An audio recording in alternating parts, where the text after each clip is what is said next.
Welcome to another episode of the Trifactor podcast. This podcast is for trainees both local and abroad, exploring the diaspora of all levels of football, be it intercol, small goal, collegiate, national. If you are a football fanatic, this is for you. if you just stumble upon here by mistake, Don't worry, God doesn't make mistakes. This is for you.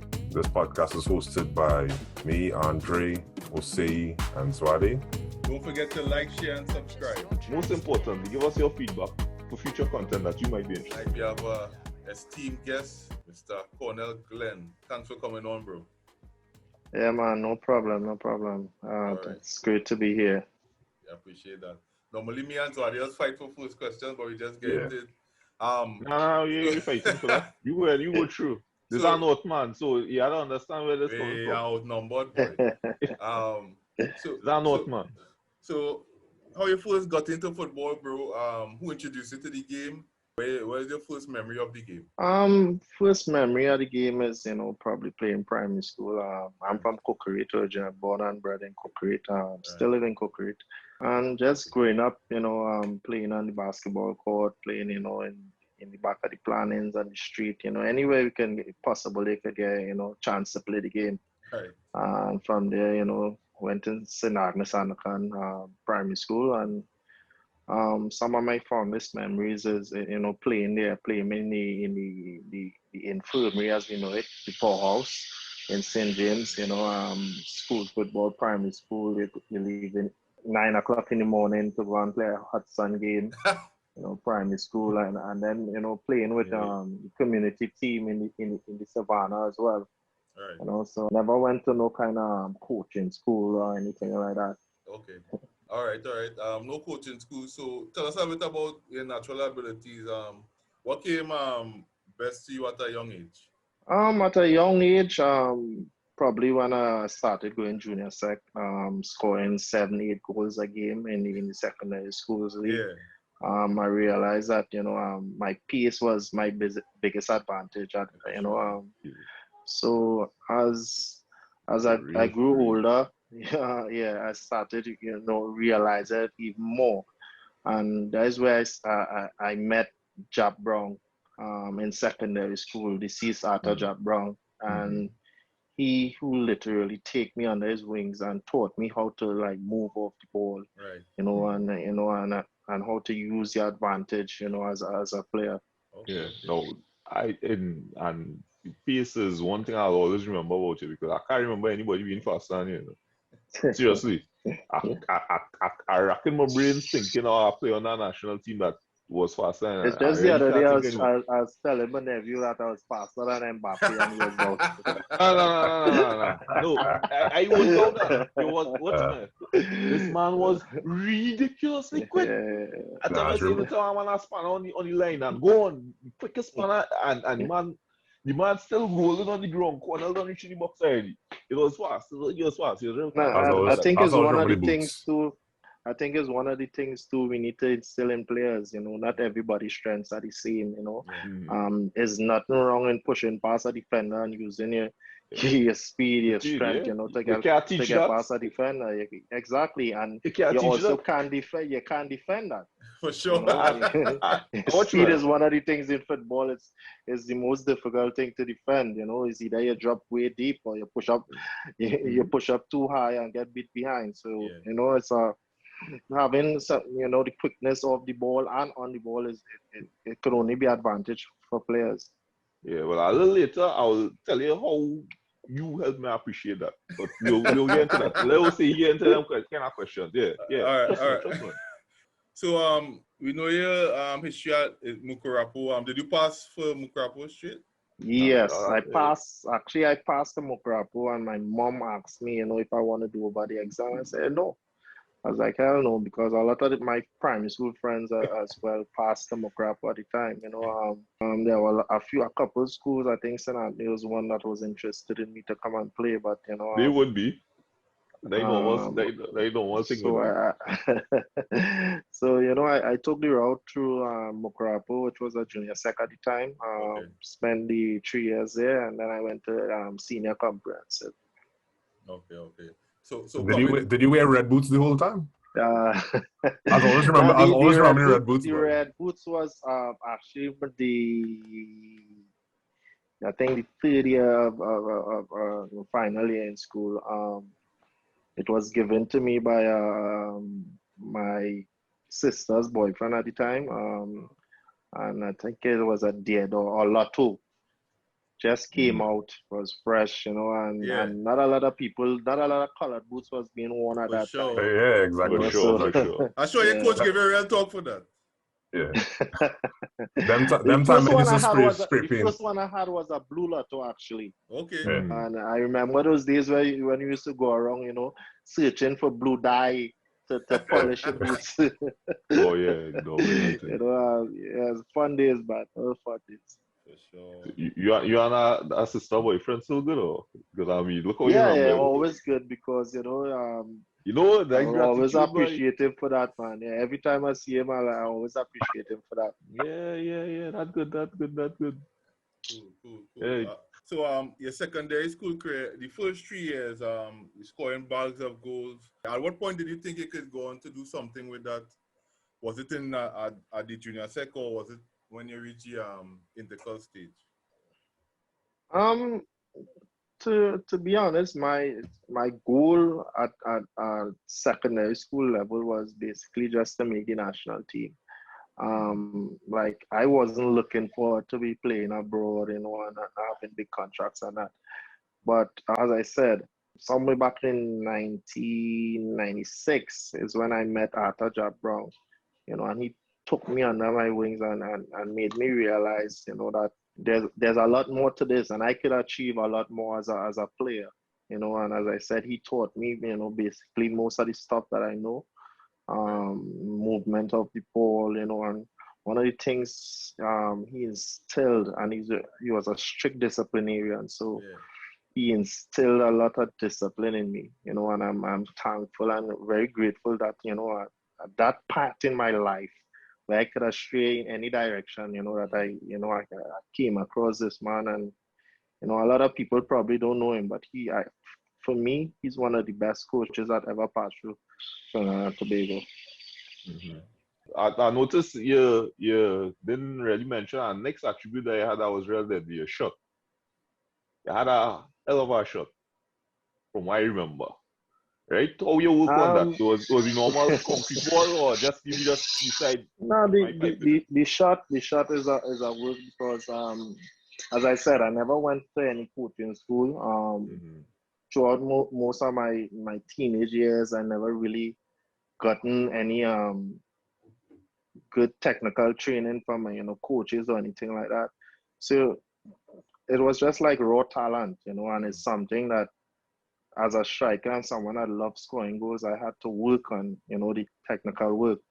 So the shot was just, putting in the work, when we're doing finishing in sessions, you take that seriously and just putting in extra work, going out on your days off and trying to improve on the technique, trying to improve on your goal scoring. And I honestly believe like the power for my shots started coming later down in my career. When I started doing more at the gym work and the strengthening work and stuff like that. So when you have the strength to hit the ball and the proper technique, or at least a half decent technique, is obviously you're gonna get a good shot on the ball. Yeah. All right. So you mentioned we stopped at the secondary school level, and you said your goal at that point was just really to make the national team. You really didn't foresee yourself going away. So after secondary school, how much of your career really was like a deliberate course of action that you went down, or that it was circumstantial and you rolled with the punches and made the most of it? How would you describe your career after secondary school? After secondary school, like immediately after secondary school, I got a job with Comfort on Mucurapo Road, air conditioning. Yeah, no. And I worked there and while I was working there, I was playing East Zone football with FUTGOF. And I was allowed the opportunity to go to Portugal. This was in 1999. In December 1999, I get the opportunity to go to Portugal to play with Sanjoanens. And within a couple of days, they signed me. I played in Portugal for 2.5 years before I had some disagreement with my agent and the club. Right. And I decided to come home. I must stop home. I had a trial with Peterborough in England. Okay. And after about, I would say, 4 or 5 days, they wanted to sign me. But at the time, I never played for the national team, nor did I have any kind of ties, family ties and such. So it was impossible for me to get my work permit. And so I came home and I signed with Jabloteh. That's when I signed with Jabloteh. Okay. Tell us more about that, because I mean, Jabloteh was where you did a lot of damage in the Pro League. That first job was distant from what I remember. Yeah. Well, our first year with Jabloteh was actually the first year for Terry Fenrick as well. Okay. You know, they had a big change here. We had a monster squad that year. We had Brent Sancho, Sid Gray, Ansel Elcock. Like We had a lot of players. Kerry was one of the younger players there. Players that time. Trent Noel was there. A lot of players was there. Barely at least, let me say, 10 to 11 players that was playing presently with the national team played with Jabloteh. So that year we won everything that year. I think the following year Ricky came in and took over from Terry, and again we had a fantastic season. That year I think I scored, was that year, and I scored the hat-trick against Chicago Fire. And I remember that. I think that was his final game. I really hit him on his final. It's one of those games. It's one of those games where you just play out of your mind and you don't know what's going on. And, that everything just fell in place for me that day. And unfortunately, we didn't make it. Even though we won that game 5-3, we lose in Chicago 5-0 or something like that. Right. So we didn't qualify. But as I said, we won almost everything. And I think from that moment on is where my career started to, go a bit uphill. So when did you get your first call up to the national team? My first call up, I think, was in 2002. Yes, and that was on the back of club I form? can't remember exactly. Yeah, well, that was that same year I was talking about with Ricky when we played Chicago. So it was only my second year playing in Trinidad at the time at the professional level. So I remember who that coach would have been. I can't see off the top of my head right now. So it was really changing around that time. Yeah. So what was that? Since that was like the main aspiration and thing from secondary school, like what was that moment like for you getting the call up? It is the one thing that, as I said, I wanted since I was a youth. So obviously, it was a big moment for me. When it happened, it brought back flashbacks of me being a ball boy with the national team, and wanted to play in the stadium and all of that, and wanted to represent and put on the colors, So it is one of those moments, that made me proud to be a national player. But at that point in time, I still wanted more. I still wanted to win with the national team rather than just to be, another player on the national team. If I could go back for a second there, so you say you just ask like when you first start playing and thing, if it had any player that you model your game after, so either local or international, anything. It had any player internationally, definitely George Weah has been my idol from ever since. That's the player I looked up to. Professionally, to be honest, Stint John. He's the best and greatest goal scorer the country has ever seen. So wanted to be in his place, scoring goals and representing the country. He definitely inspired me. Okay. But don't get me wrong, because at the point in time there was real competition for that front. A lot of for that striker. competition Yeah. for that spot. Mr. Arsenal, I driving up the road and I studied and I see around that time when you understand there was it had you, yeah, it had Gary Spurs, Glasgow, it had Nigel Scotland. Pierre, Nigel, it had so many players at that point in time. Yeah. It was hard. It was definitely one of the hardest times to break it in the team. Mm-hmm. Yeah. It was hard. It was hard. Really, boy. We could springboard from what you were just saying there. You can speak to the level of football of Trinidad and Tobago, the national team, and football in Trinidad at that time. And if you want, you could say where you think it started to trend downwards. Well, Trinidad and Tobago has always been producing quality players. We will continue to produce quality players. Yeah. And so raw talent across the board. At that point in time, I think you have to give credit to the man where credit is due. Jack Warner had a huge influence in getting players playing abroad, in getting coaches, getting coaching license, you know, and making sure in general that Trinidad and Tobago football stays on the map. Yeah. You know, so at that point in time, even though we had the talent, we also had the help getting players abroad. So you had multiple players playing at a high level, you know, consistently. Not just showing up for the club and saying on the bench, come on for 5 minutes, consistently starting, representing the country. You know, we at one point in time, we had 4 or 5 players playing in the Premiership. Yeah. You know, we had players representing in as far as the J League and some of the top leagues. We had Silvio Span who played in Syria, you know, and I could go on and on. A lot of talented players, but all with the experience internationally. So when you bring that together and you bring the kind of talent we have, you know, the Arnold Dorcas, the Glasgows, you know, we had quality. And obviously, you're going to get, you know, good performances. But I think what the 2006 World Cup team had above all was the discipline.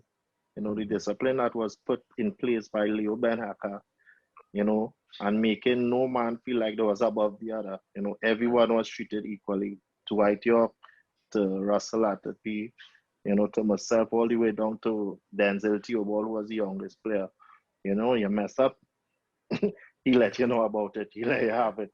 You know, and I think that discipline kind of brought the team together, you know, and closer as a family unit, you know, and with the talent and you know, that discipline and coaching obviously pushed us over the line to qualify for the World Cup. And for the reason why we are going downhill is just mismanagement, you know, mismanagement of the TTFA, mismanagement of the funds, you know, the appointment of coaches, who we appoint, you know, when we fire coaches, you know, everything play a role, you know, and when you put everything together, you know, it's just gonna cause chaos. If you were to try to explain to a fan never play professionally and thing, what is the difference for, like you mentioned Leo Ben-Hacker there, what's the difference that a player experiences when, you know, there's just that different level of quality and management and things like that? What is that like? As I said, the discipline most importantly, you know, because I've seen coaches come and give preferences, you know, preference to other players, you know, and that kind of divides the dressing room and, you know, creates these little cliques, you know, within the team, you know, and when you treat everyone equally, you know, as a coach, you can only get the players to respond to you, especially the players who I would say are role players, because you will hire star players and then you will hire role players, you know, even though it's a team sport. You know, you would get them to respond, you know, how you want them to respond. And I think that is what he brought to the game. He get us, you know, he was willing to go out there and fight for the coach, because we know to the end of the day, we are one unit. He sees us as one unit, as one family. You know, and same way we are willing to go out with him, we know definitely he's going to fight for us. And as we on that topic there, right? So, I said you taught me something, well, you were used as a lesson for me in something, eh? because you are on record as the man who came the closest to Twice. scoring out. Well, you come the closest twice to scoring our World Cup goal, right? Tell us, was it planned that you would have come on, or was it just totally in response to that red card? The whole story behind me being on the national team itself it's crazy, and to me, you know, again, sometimes I think back at it. Well, I don't know if people remember, but to the start of the World Cup qualifiers, Bertel Sinclair was the coach, and I started the two first games in the World Cup qualifiers, which I think was against Costa Rica and someone else, I remember. I was also playing with Columbus Crew in the MLS at the time.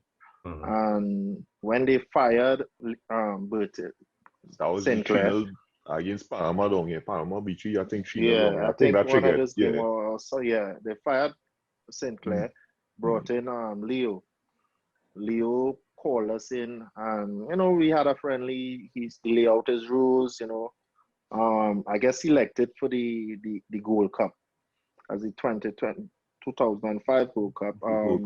And the first two games in the group stage I didn't play, and I was pissed. Yeah. I was absolutely pissed, you know, and I was walking around the camp, not talking to anyone, headphones on, you know. I was young at the point. I was 24 at the time. Headphones on and talking to nobody. I come, I eat, I go back to my room, I go to training, I head back straight to my room. You know, and the final game, well, actually I came on against Panama in the second game and I scored. And that made me even more angry at the point in time, because I believe I should have been starting, because I was in a lot of form. The final game, he started me. It was against Colombia. It was a 12 o'clock game in Miami. Sun was blazing hot.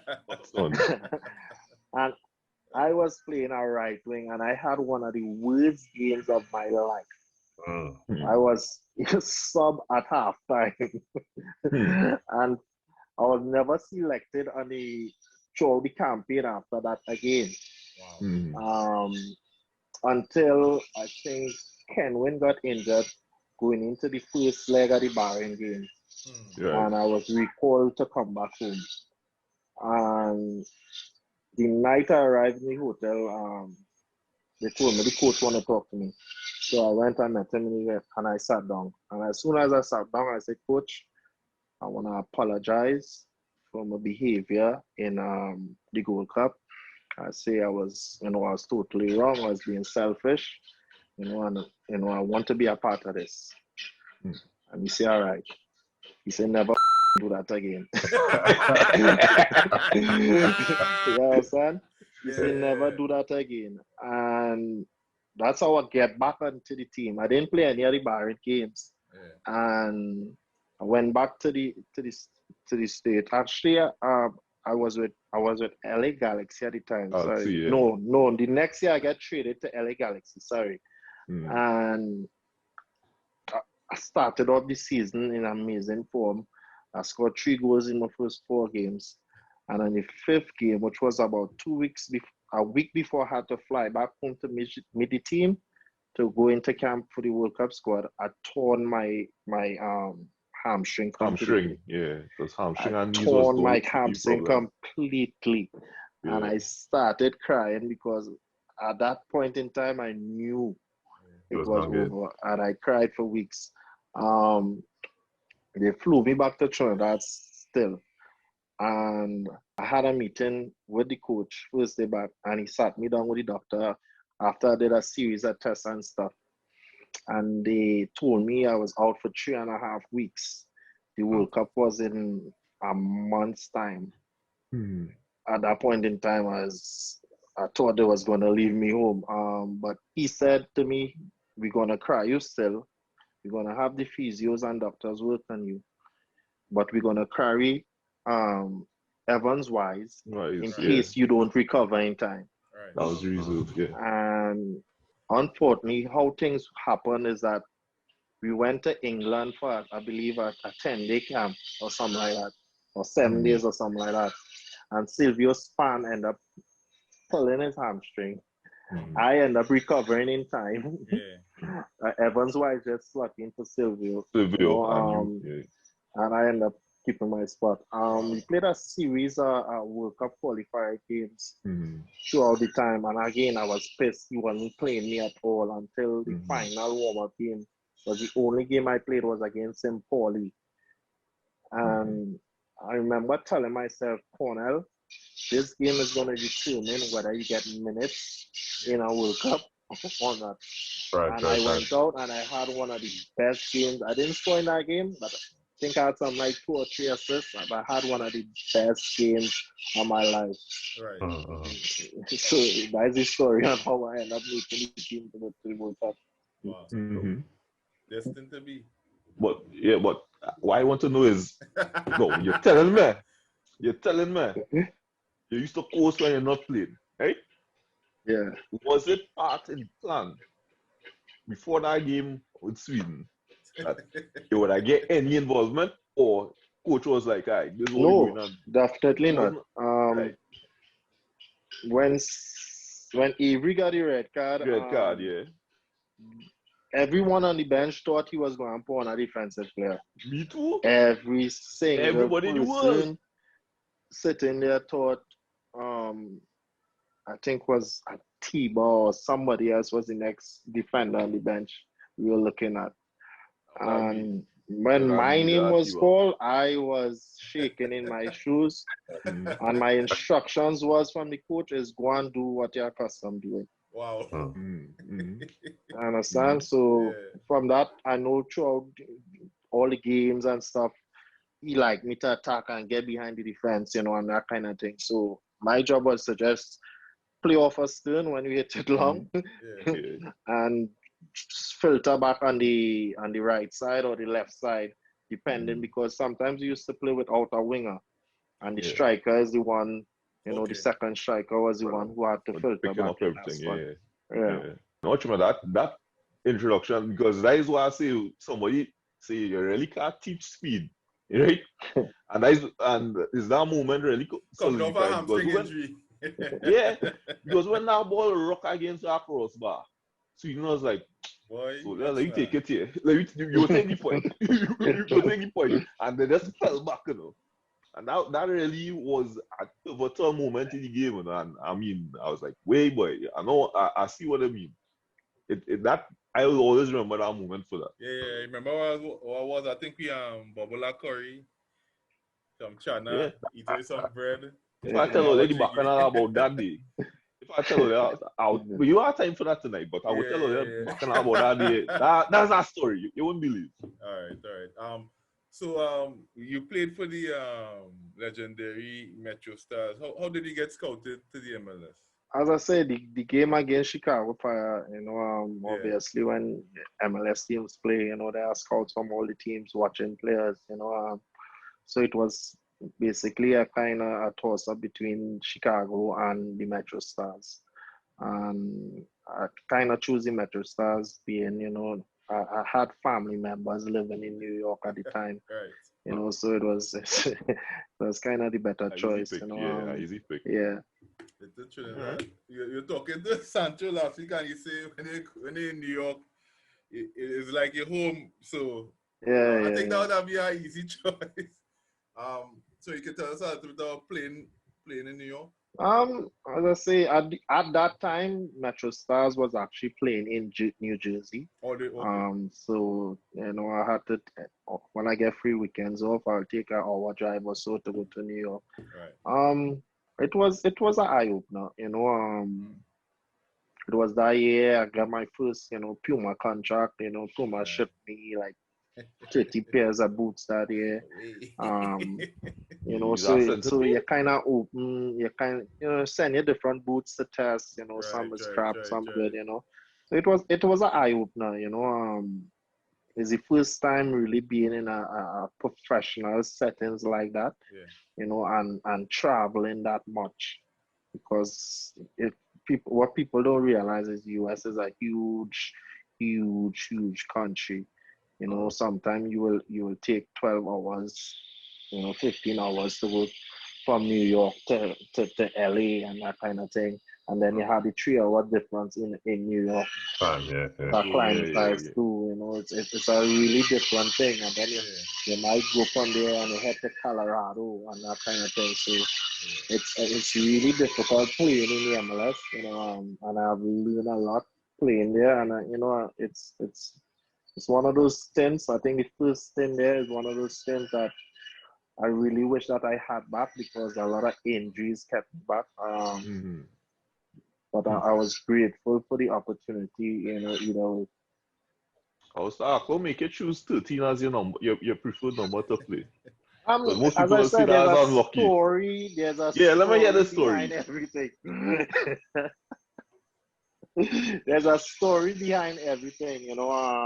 13 was chosen when I was going Mucurapo Senior Comprehensive. And my first year in the school, I showed up on the last day of trials and I got dropped by Ron Lafferty for a guy that I wouldn't call his name that was wearing number 13. I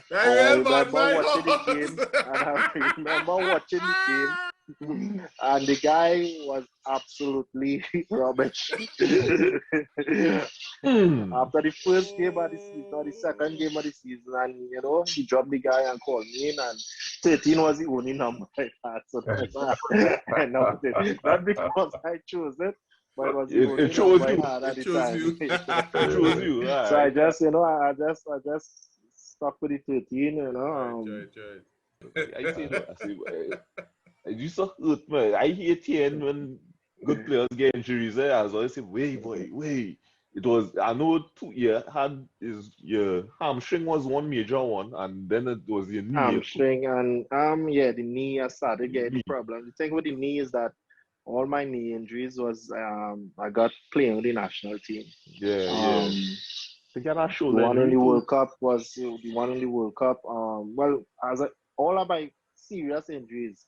I put me out for extended period. That time I got from the national team. Broke my arm, torn ACL. I had a game against the US. We played in the stadium. We had a really good game. That game came and we lost the game 1-0. I think they scored in 90th minute. Game done. Went back to the hotel, take a bath, went zen, had a good time. Went back to the hotel. When I wake up in the morning, I couldn't walk. I had to travel back to the team, fly back to the team in the US. I think I was at San Jose at the time. I did an MRI. I had a torn meniscus. So, But that's something. That's something I remember over the years. Is something that not even just Trinidadian players, but like just all international football. I noticed like a lot of players get injured on international break. You think there's any like reason behind that specifically, or? I think a lot. Part of it has to do a lot with fatigue, traveling, jet lag, and then you're going into a competitive game, which is most times more competitive than club football. When you're playing for your country, you give your all. And players abroad give their all definitely. And then I think international football is more aggressive. As I said, it's more competitive, it's more aggressive because when you play in World Cup qualifiers, if you lose, there's no I will make back up them 3 points tomorrow or next week, and things like that. So I think it's more aggressive, more contact. There's a few times I could recount where could have ended my career playing with the national team. As I said, the 2006 World Cup. When I was in Metrostars, after my 3rd game, again, I started the season fantastic. I scored a double against San Jose. I scored against New England, and then I left on international duty, and I got my ankle completely, mashed up, torn ligaments in my ankle. I was out for weeks when I lost my spot in the Metrostars, and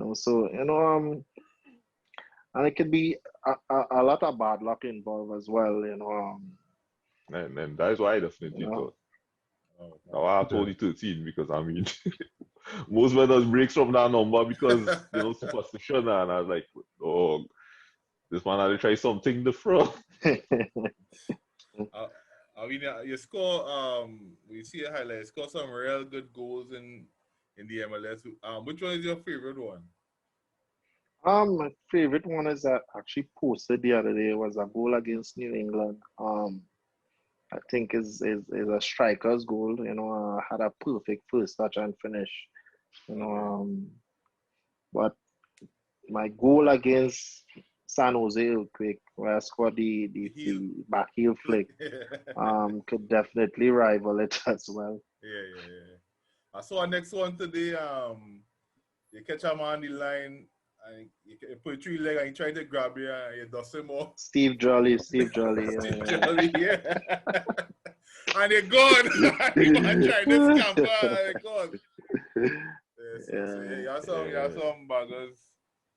Which team in the MLS, which one was your favorite stint and why? Favorite was Columbus. For Columbus, I think the love from the fan base, was amazing, and I think it's one of the, even though it was marked with a lot of injuries, I played left wing for like 90% of the season, and left halfway during the season to go and play the Gold Cup. I think like my time there, I felt most welcome. A lot of stuff was going on internally with the club, and again, as I said, there's a story to everything. The reason why I got traded from that club, I will never forget it. Because I wanted to stay there so badly. To the end of the season, we had a horrible season, and they hired a new coach. What was the coach name again? I can't remember at the point in time, but they hired a new coach, and to the end of the season, he kept a 2-week camp. After the first week at the camp, I got a call from the national team. That's when I get the call to come back for the Bahrain game. Wow. Right? The call was on a Friday afternoon, about after 4 or 5 o'clock. I went to the coach and I went to the managers, and I was like, listen, I've now got a call. They want me to come back for the Bahrain game. They say I can't leave until I get the letter from the TTFA. Office closed all weekend. I don't know what to do. I sitting down in my room crying. These people don't want me to leave. I called my agent. I explained him where it is going. He said, Cornell, pack your things and leave. I packed up everything, told no one, bought a ticket, came back to Trinidad. While I was home on vacation to the end of the season, I got the news. Somebody messaged me, they saw it online, I get traded. Yeah. So you find out on you find out online. Online. Wow. As I say that. That's wickedness, man. So they vexed with you for wanting to be on a World Cup, man? No, but I mean, you're supposed to get released to national duty, so I don't understand. You're supposed to get released. I understand their point that they needed to see the letter from you. But at the point in time, you gotta understand, it's one of the biggest games. Yeah, the letter was sent, I think, late Saturday or something, but by then I was already gone. You're gone. They trade as soon as they find out you leave. As soon as they find out you leave. They trade the backside. Wait. So let me ask a lighter question. I was watching, who was this boy? Like in basketball, I was watching Kevin Garnett talking about something. So, did you have any player that you remember for how much they trash talk on the field? I think trash talking, is a part of football. I think once you're in a dressing room, you have to be able to take talk. I think on the national team, coming up with guys like Arnold and then the crap talk. I hear he was terrible. You will cry if you can't handle it. And it's sad to say I was one of the trash talkers, That's part of the game. That's part of the game being in a dressing room. Right. Okay. Right. So who was the most difficult opponent you ever faced? The most difficult opponent, I think, internationally, I have to say, play in Mexico. I think I don't care what country it is. Once you go and take on Mexico in, especially the Azteca, where it's so much thousands meters above sea level. I've seen players, had to run off the field because of nosebleed. I've seen guys feeling like, you want to pass, or I myself, you just feel like there's no air, and it's one of the most difficult conditions to play any kind of sport in or do any kind of physical activity once you're not, acclimatized. It's really, really difficult. So, like, was your involvement in the game? I know you're supposed to be dealing with coaching and thing, but since the football and all slow down, what's going on with you? What's going on, Cornell Glen these days? Right now I have a food business in Chaguanas. I had a bar in El Sicuro. I closed it down to the start of the pandemic last year in March. I think it was one of the wiser decisions I've made. Very much. And I opened a food business in Chaguanas, the Embassy Grill. Okay. Also was coaching. For the few years that I've been back home, I coached Club Sando. I was coaching Club Sando as the assistant with Angus first year. Then I coached the under 16 team. We won the Pro League knockout in 2019. And we were gearing up to have a really good season in 2020 until all this happened as well. So at this point in time, just is that's about seeing about business and getting things in order. Hopefully sports can reopen and we could get back to helping the youths again. Okay, and in terms of like your licenses and badges and things, what you have on the belt so far? Or? I have a USB license. So soon, probably in the near future, I might, if I want to continue. I'm not too sure yet if I want to continue the coaching part. Yeah, understand how it goes.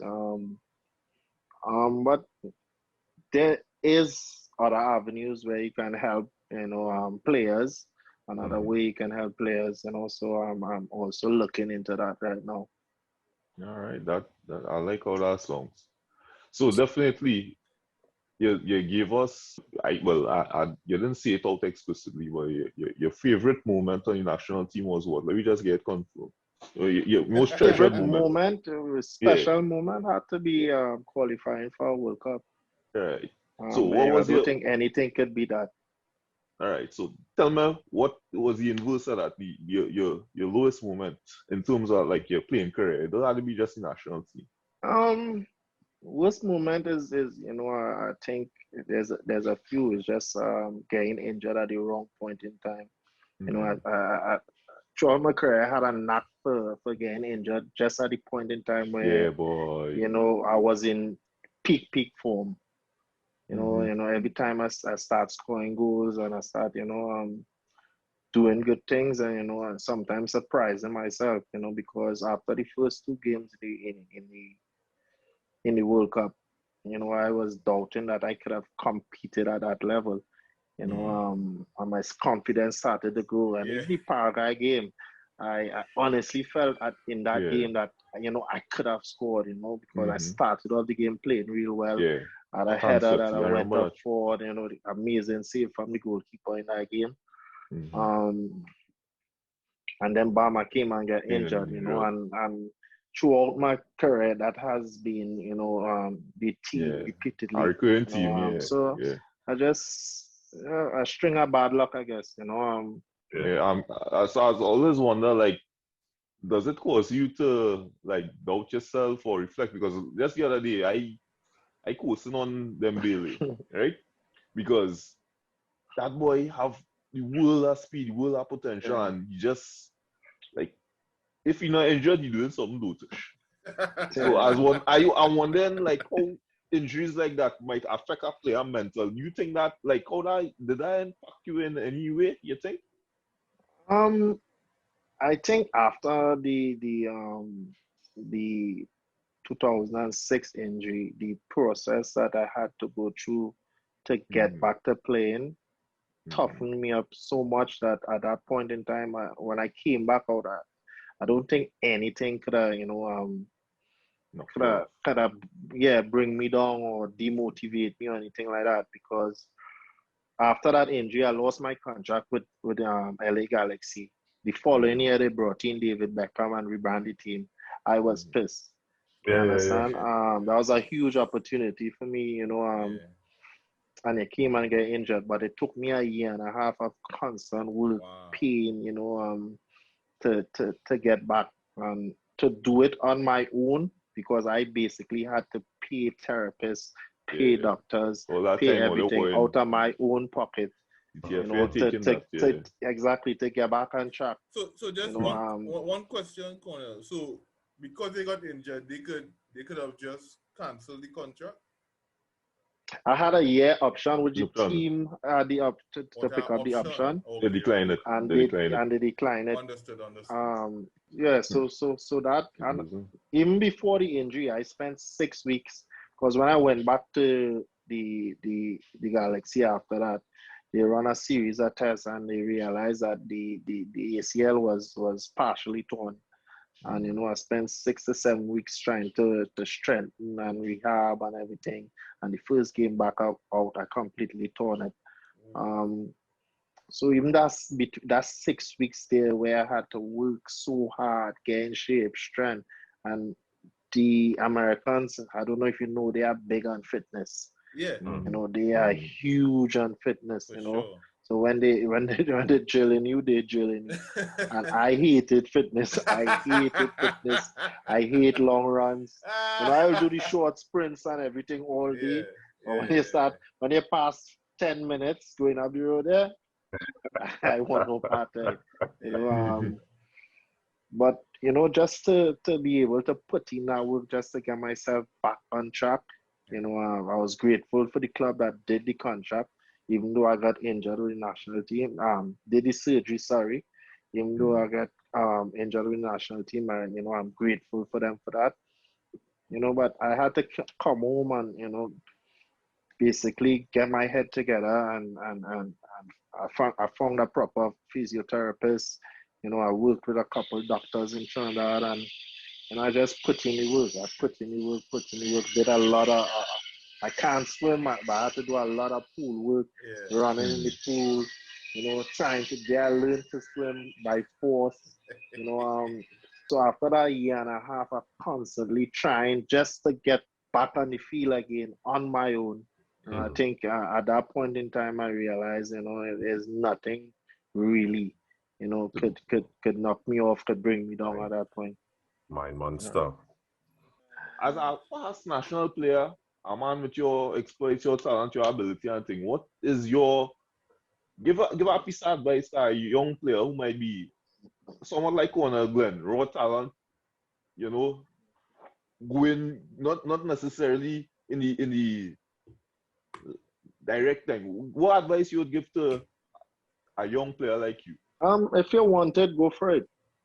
If you truly want it, go for it. Because if you want something, nothing should stop you from it. As I said, I was born and bred in Cocorite. Cocorite is not the best place on the earth. There's a lot of bad influence. There's a lot of, distractions.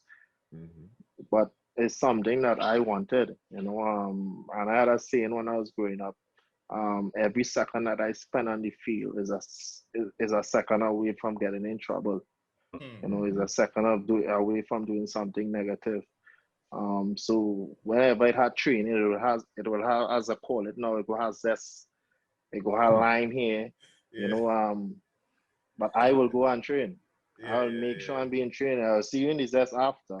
I'll make sure I'm going to train. I remember, after you run 10 minutes, after you run 20 minutes, something. I don't know if you remember, it had Ash Wednesday games. And everybody going on fat and party, and I was like, hell no, I stay home because I know I have a game because this is what I want, So whatever you want, go for it. Don't let nobody and anything stop you from it. All right. I appreciate that. Unless Andrew remember his question. I have. All right. All right. Well, ask him. This is the last question, guys. Go. I was taking it kind of light here. So, are you a piang of the game? So, are you watch real football still, or you just play video game football and thing? Nah. Not really. I don't play video game. I have a few games I might play on my phone and stuff like that. Okay. But as for watching football, I watch like when it have big games. I'm a huge Chelsea fan. Chelsea play Manchester on Sunday, Saturday. Yeah. So I watch that game. But other than that, I prefer to watch other sports. I watch a ton of basketball. Right. Who's your team? You understand? Miami Heat. Miami, okay, cool. Yeah. Right. So I think once you live that life, at some point in time, you kind of, you want time off, especially during football season. Sometimes you just want to kick back, relax, and do something completely different, get your mind off, right? That kind of thing. Not totally understandable. All right. Cornell, bro, we really appreciate you coming on. Trust me, we thank you for the hour. Seriously. This podcast is just to shine a light on your story for somebody to learn something and for you to just tell your story with your narrative. We really appreciate you coming on, bro. Yes, and once you have an opportunity and thing might bring you back again, you never know. Yeah, no problem. I've been ducking all for the longest while now. It's not ducking, bro. It just didn't reach on yet, right? It's not what certain man does approach people now, boy. It's not what certain man does approach people. That is all I see. Hey, those studies are there. Somebody had to do it. Well, we are really appreciate you for coming on, bro. Appreciate it. Colonel, I really appreciate it. And watch me. Thank you for your service to the national team. I really have good memories there. I mean, knowing what some of you guys go through, especially dealing with certain administrative elements and things, and the general Trinidadian public is not easy. So if you never heard it before, thanks very much for your national service. Thanks a lot. I appreciate it. I thank you for bringing me. I thank you for bringing the red shoes, though.